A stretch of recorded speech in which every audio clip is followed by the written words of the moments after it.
Hello everyone, Assalamualaikum warahmatullahi wabarakatuh. Bertemu lagi bersama saya Putri Rahayu dari kelas manajemen 20G dengan nomor NIM 20200080280229. Pada kesempatan kali ini saya akan menjelaskan materi pada bab kelima, yang dimana materi ini akan membahas tentang return dan resiko portofolio. Ketika investor melakukan investasi, tentunya investor tersebut akan mempertimbangkan setidaknya dua hal, yaitu return dan risiko dari investasi yang akan dilakukan. Return berhubungan dengan imbalan yang diperoleh di masa mendatang, dan risiko berhubungan dengan ketidakpastian dari imbalan yang akan diperoleh. Return yang diharapkan dari investasi merupakan kompensasi atas biaya kesempatan atau opportunity cost dan risiko penurunan daya beli akibat pengaruh inflasi. Selain mengharapkan return yang diperoleh dari investasi, pada saat yang sama, investor dihadapkan pada risiko yang mungkin terjadi atas investasi yang dilakukan. Investasi adalah kegiatan meletakkan uang ataupun aset berharga terhadap suatu lembaga dengan harapan akan mendapatkan profit dalam jangka waktu yang sudah ditentukan. Perlu diketahui bahwa investasi tidak selalu berhasil mendapatkan keuntungan, bahkan tidak jarang yang terjadi adalah kegagalan, karena investasi memiliki risiko. Investor sering disebut sebagai pemegang saham atau sekuritas, karena berinvestasi pada saham adalah cara yang paling umum dilakukan orang ketika berinvestasi di zaman modern ini. Seorang pemegang saham atau sekuritas yang disebut sebagai seorang investor saham adalah orang yang membeli dan menjual saham ataupun sekuritas dengan menggunakan strategi untuk menghasilkan keuntungan yang paling maksimal. Tujuan seseorang untuk melakukan investasi adalah untuk mendapatkan profit terlepas apakah itu jangka pendek maupun jangka panjang. Return dan resiko merupakan dua sisi mata uang yang selalu berdekatan. Return adalah faktor yang memotivasi investor untuk melakukan investasi yang juga merupakan imbalan yang diperoleh atas keberaniannya untuk menanggung risiko atas investasi yang dilakukannya. Ada dua komponen utama yang diperoleh dari return investasi, yaitu yield dan capital gain, di mana yield merupakan aliran pendapatan yang diperoleh secara periodik dari investasi yang ditanamkan, sedangkan capital gain adalah kenaikan ataupun penurunan dari berbagai sekuritas yang bisa dalam bentuk saham ataupun surat-surat hutang lainnya, yang dapat memberikan profit bagi seorang investor. Secara matematis, return total suatu investasi bisa dituliskan sebagai berikut, yaitu return total sama dengan yield ditambah capital gain atau loss. Kemudian di sini ada risiko. Risiko merupakan kemungkinan perbedaan antara return aktual yang diterima dengan return harapan. Semakin besar kemungkinan perbedaannya, berarti semakin besar risiko investasi tersebut. Sedangkan return realisasi portofolio merupakan rata-rata tertimbang dari return realisasi tiap-tiap sekuritas tunggal di dalam portofolio.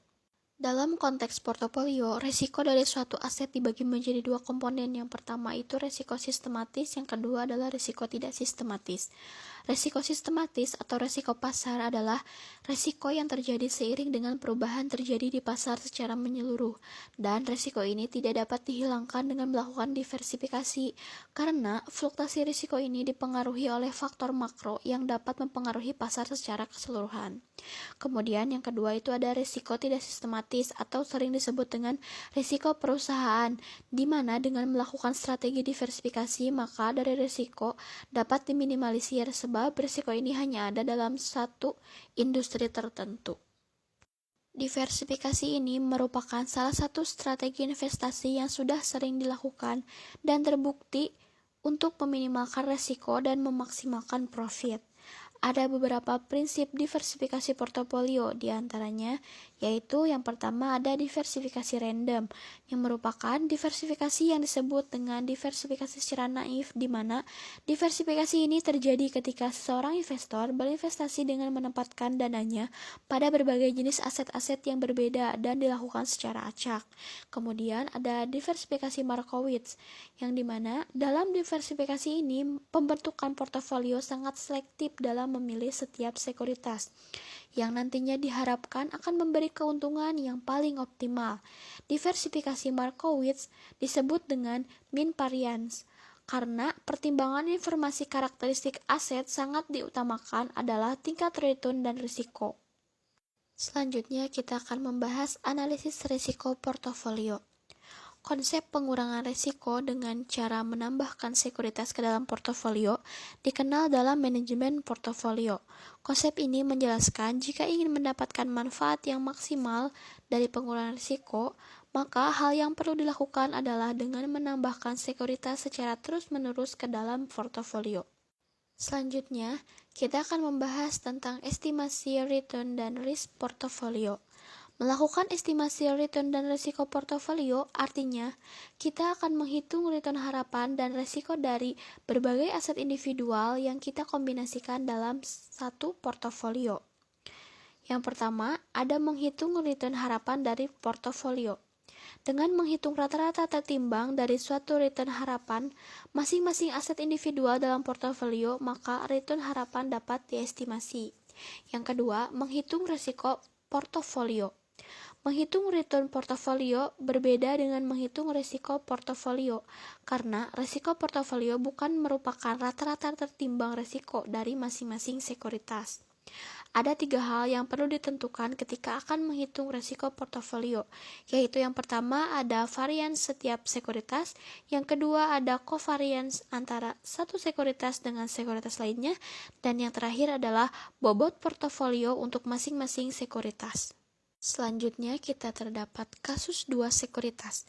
Mengukur resiko portofolio dengan 2 sekuritas dapat kita peroleh dengan mengukur standar deviasinya kedua sekuritas tersebut. Selanjutnya ada kasus N sekuritas.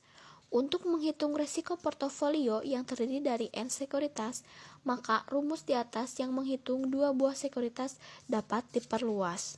Selanjutnya, pengaruh bobot portofolio dan korelasi.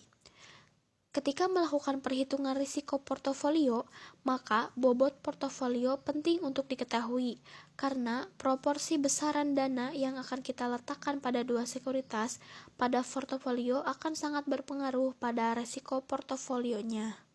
Hubungan antara return dan risiko itu sifatnya searah, maka semakin besar tingkat return yang akan kita peroleh, maka semakin besar juga risiko yang akan kita tanggung.